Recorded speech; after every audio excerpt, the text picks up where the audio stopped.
Magandang araw po sa inyong lahat mga kababayan at welcome back dito po sa PNR at ito nga mga karbi natin, biglaan to. Nako, OMG mga DDS, naiyak dito. Ayan mga kababayan, patungkol po riyan ang ating alamin at bibigyan ng reaksyon ngayong araw na ito.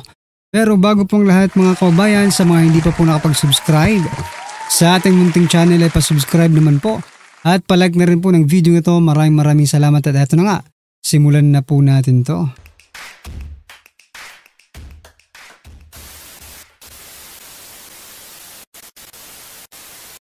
So yan mga kabayan, bago po natin muling i-play ang video ito, pasadahan po muna natin ang mga nagte-trending na mga balita dito po sa mundo ng social media at unahin na po natin to. Nako, ito po mga kabayan, President Bongbong Marcos Jr. Ito po ang balita, sabi po dito, nako. Ito, ilang beses ko na pong nakita ito sa social media. Ngayon ko lang po na-share mga kaubayan. Sabi po dito, ang bansang pinabayaan ni Duterte na malugmok ibinangon na ni PBBM. Aray. Nagpapatawa ba kayo? Diba? Nagpapatawa yata kayo no? Ha? Nag-viral online ang post ng bagong Pilipinas Chronicle Facebook page. Matapos itong punahin ang dating pamumuno ni Pangulong Rodrigo Duterte. Ayan mga kabayan. Kayo, naniniwala po ba kayo dito? Na pinabayaan ni former President Duterte ang Pilipinas at ibinabangon ni President Bongbong Marcos Jr. ngayon. Nako, napakahirap naman sigurong pakiniwalaan nito. Di ba? Kayo na lang pong humusga mga kabayan. Pero para sa akin talaga, itong bagong Pilipinas Chronicle, saan ka ba nakatira? Baka nasa ibang bansa ka or baka nasa ibang planeta ka kaya hindi mo nakikita ang mga nangyayari dito sa Pilipinas. Hoy, tigilan mo na yan. Wala ka nang mauuto. Gising na po ang mga Pilipino. Ayan mga kabayan, at ito pa, pasadahan din po natin to, itong post ni Atty. Rowena Guanzon. Sabi po dito, real quick from Duterte na pala mura. Okay? From presidente na palamura to presidente na mumurahin mo araw-araw dahil laging bangag at walang alam. Aray ko po. Ang sakit-sakit naman, di ba? Ang sakit naman po nito sa parte ni President Bongbong Marcos Jr., no? Ano pong inyong masasabi dyan mga kabayan? From presidente na palamura, si former President Duterte, palamura lang yun pero mahal na mahal niya ang ating bansa mga kabayan. Dito naman tayo sa hindi palamura pero hindi nga palamura, mumurahin mo naman. Araw-araw dahil laging bangag at walang alam. Ayun po yan kay Atty. Rowena Guanzon. Ayan mga kabayan, ano pong inyong masasabi dyan? I-comment nyo na lang. Do you agree? Nako po. At eto mga kabayan, kumakalat po ngayon sa social media na iniimbestigahan or ay iimbestigahan ni Representative si Representative Ridon, ang Dolomite Beach, sa kabila po ng mga nangyayaring korupsyon sa ating bansa, nakatutok ang ilang kongresista dito po sa Dolomite Beach at ito pong naging isang opinyon o reaksyon ng isang vlogger na si Boss Dada. Sabi niya po dito, baka naman may mauna pang makulong sa Dolomite Beach kaysa sa flood control ghost project. Aray ko po. Oo nga Kasi si Manong Chavit Singson nauna pang kasuhan kaysa po doon po sa mga involved, diyan po sa flood control anomalies. Ngayon, napagtanto rin natin na baka may mauna pang makulong kasi priority po nilang Duterte.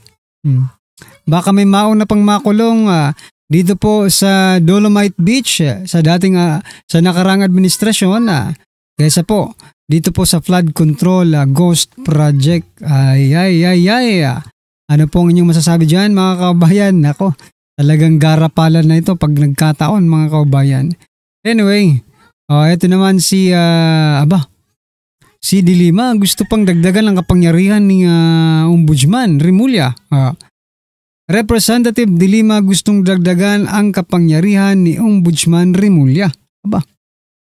Abay, gawin mo na pong presidente yan. Diba? Gawin mo ng presidente si Remulla para wala nang problema. Diba? Isinusulong ni mamamayang Liberal Party List Representative Leila De Lima ang isang panukala na magbibigay ng karagdagang kapangyarihan sa Office of the Ombudsman na ma-access ang bank accounts at records ng mga individual kahit walang utos mula sa korte. Aray ko po. Okay lang sana kung hindi po si De Lima ang ombudsman. Kaso okay lang sana ito kung hindi si Remulla ang ombudsman. Kaso si Remulla po baka gamitin lang po ni Remulla ito, no? Sa kanilang mga kaaway sa politika. Diba? Baka gamitin lang ito ni Remulla para protektahan yung kanilang mga kaalyado. Diba? Mahirap ito mga kababayan. Dadagdagan pa ang kapangyarihan ni Remulla. Ay, lagot na. Baka hindi na ito matulog. Magpapresko na lang ng papreskon mga kababayan. Di ba? Grabe naman. Hoy, De Lima, mag-isip ka naman ng iba. Di ba? Ibang pakulo naman ang gawin mo. Wag na ito. Delikado po ito mga kababayan, di ba? Delikado po pag nabigyan pa ng karagdagang kapangyarihan itong si Ombudsman Boying Remulla. May nakita nga po akong post kanina, sabi po doon from DOJ to Ombudsman, baka sa susunod daw ay targetin na ni Remulla ang COA. Baka gusto niyo nang maging COA commissioner mga kababayan. Kasi dahil daw po sa confidential fund ni VP Sara. Nako. Walang pag-asang Pilipinas pag ganito ng ganito mga kababayan. Well anyway, eto last po natin pag-uusapan bago po natin i-play yung video. Eto, nagtatanong po dito si Attorney Tony Lechon. Selective justice ba ito? O bakit daw? Habang mariing ipinapahayag ng Pangulo na walang makakalusot sa pananagutan. Tila may mga personalidad na mabilis nakakalusot o biglang nagkakasakit kapag tinatawag sa investigasyon. Saldico, isa sa mga iniuugnay ay nasa ibang bansa.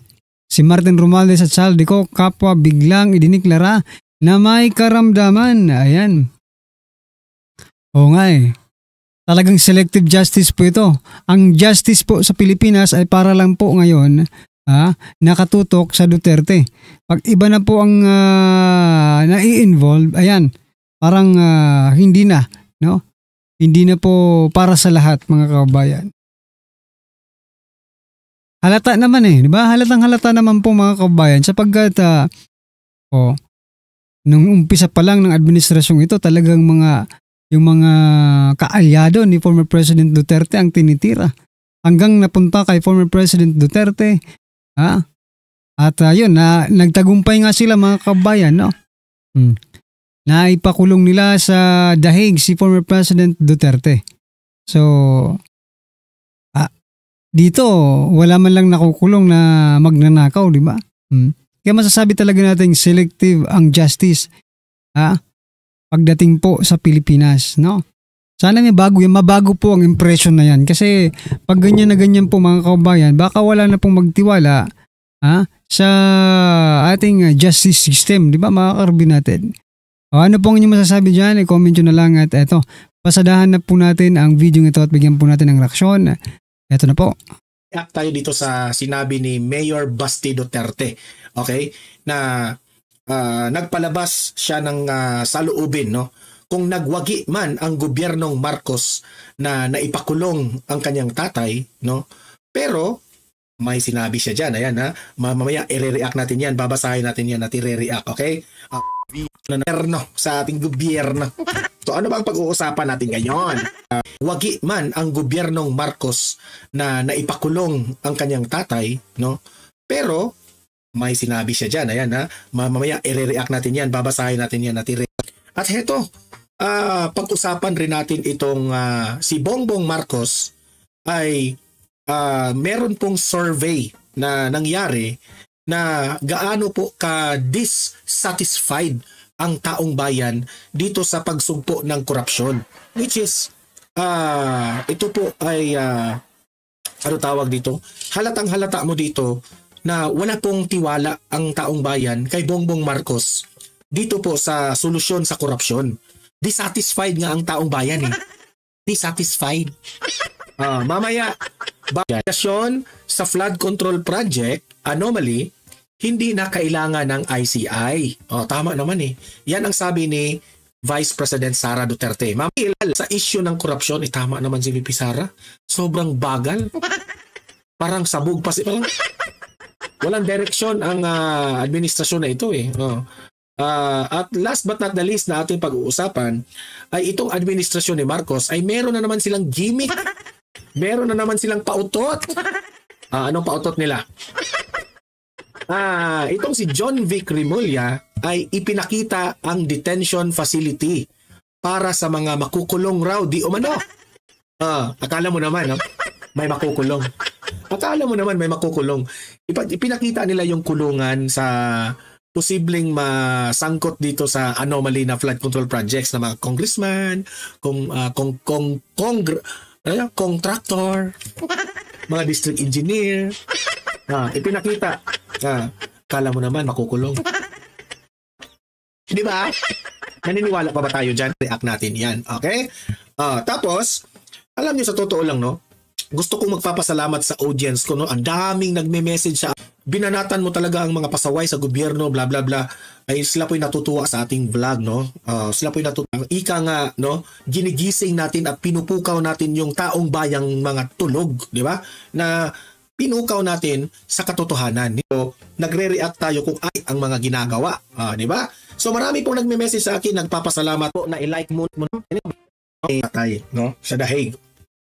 Alam naman po natin na kabago-bago lang po na denied yung request ng Duterte camp patungkol po dyan sa interim release. No? Tayo po nalulungkot dyan, of course.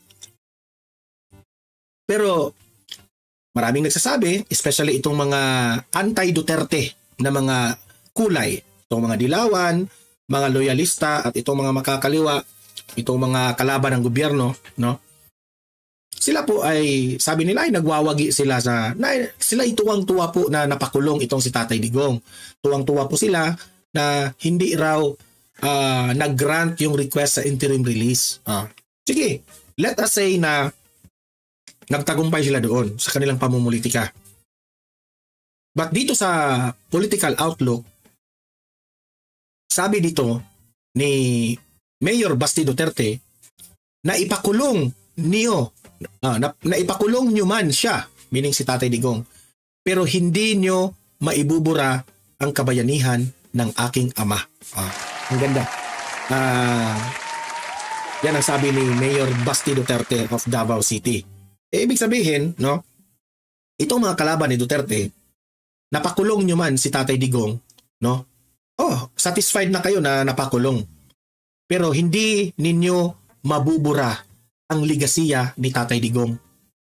Hindi nyo mabubura ang sakripisyo ni Tatay Digong. Hindi nyo mapipigilan ang taong bayan. Mahal na mahal pa rin ang taong bayan si Tatay Digong. Yes, napakulong nyo siya. Kung magtatagumpay man kayo na, let us say, soon, kung sasabihin ng ICC na guilty si Tatay Digong, alam ng taong bayan ang katotohanan. Ginawa ang lahat ni Tatay Digong para ma-save ang bansang Pilipinas. Totoo yan. Kayong mga kalaban ni Tatay Digong, malalagay kayo sa libro. Kayo po ang kontrabida sa kasaysayan ng history of the Philippines. Totoo yan. Totoo yan. Kayo yung mga kontrabida. And ako, iniisip ko na yan 30, 40, 50 years from now, babalikan nyo itong video na ito. Sasabihin nyo, 30, 40, 50 years from now, alam ko na yan na si Tatay Digong ay maging hero ng Pilipinas. Hero. Magiging hero po si Tatay Digong. Alam ko na yan. Kasi po, biktima lang po si Tatay Digong sa pamumulitika. Yang mamaya, example ko sa inyo, itong Tindig Pilipinas, ito isa sa mga example na pamumulitika ang kanilang layunin. Hindi po, ginagamit lang nila ang bayan. Ginagamit lang nila ang bansang Pilipinas na kuno, di umano, sila ay fighting for corruption. Pero ang totoo. So yan mga kabayan, kayo po ba, papayag po ba kayo na gawing bayani si former President Duterte? Ayan. Siyempre tayo po dito sa Pinas News Review. Diba? Papayag na payag po tayong maging bayani, no? Si former President Duterte. Ayan mga kabayan. Nako, eto, balikan po natin yung sinabi ni Mayor Baste, no? Sabi niya po dito, na ipakulong nyo man siya, no? Pero hindi nyo maibubura ang kabayanihan ng aking ama. Totoo. Diba? Yan. Palakpakan po natin, no? Totoo po mga kabayan, sapagkat tayong mga Pilipino naman, no? Tayong taong bayan naman po ang nakasaksi kung paano, no? Minahal at nagtrabaho, nagkaroon ng malasakit sa sambayan ng Pilipino si former President Duterte. No, hindi nyo matatabunan kung anong paninira. Hindi nyo matatabunan kung ano-anong paninira kay former President Duterte. Dahil hanggang ngayon po mga kaubayan ay mahal na mahal pa rin siya ng mga totoong Pilipino. Diba? Yung mga totoong Pilipino yung talagang nagmamahal sa Pilipinas at alam po kung ano yung nangyari at hindi nagbubulag-bulagan. Diba? Sa mga nangyari sa panahon po ni former President Duterte kesa sa panahon ngayon ni President Bongbong Marcos Jr. No? So, meron mga totoong Pilipino, meron din mga peking Pilipino. Yung mga peking Pilipino po ay yun po yung mga nagbubulag-bulagan, nagbibingi-bingian sa mga nangyayaring korupsyon, no? Sa ating bansa. Anyway mga kabayan, ano po ang inyong opinion, reaksyon patungkol po sa video ito? Comment nyo lang po sa baba. Maraming salamat po.